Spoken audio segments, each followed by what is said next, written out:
Et si on parlait art dans la tech zone? L'artiste polynésien Temoana crée des tableaux auxquels correspondent des œuvres virtuelles sous forme de NFT, des actifs numériques fonctionnant sur la blockchain.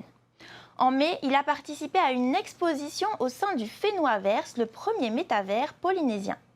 Donc du coup, j'ai été amené à faire un métavernissage qui est une sorte d'exposition mais virtuelle où les gens ont pu acheter plusieurs de mes NFT, donc des œuvres purement artistiques.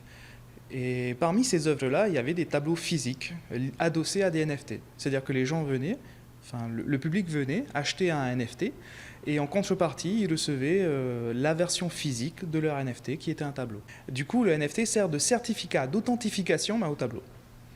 L'exposition a attiré l'attention du collectif NFTC, Now Free to Create, qui se donne pour but de mettre en avant le talent des artistes du Web3. La dernière projection en date était à Berlin, où un de mes NFT a été projeté sur le mur de Berlin, à la East Side Gallery, qui est en fait une galerie en plein air avec 1,30 km du mur de Berlin qui sert aux artistes pour venir exposer. Donc il y avait le mur de Berlin, il y avait aussi le Bethanian, qui est un ancien hôpital qui a été reconverti en maison d'artistes. Je sais que le collectif va encore projeter dans différents endroits, peut-être à Tahiti, et notamment dans certains festivals en France.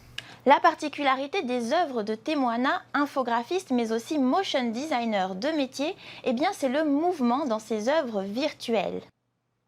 Au-delà des expositions, Temoana a d'autres projets. L'un de ces NFT diffusés à Berlin fait par exemple partie d'une collection baptisée Tikis. La vente de ces NFT permettra de récolter des fonds en faveur de la saga, une manière de faire le lien entre le numérique et la vie réelle. Plus d'informations sur cet artiste et ses projets à retrouver sur notre site internet www.tntv.pf.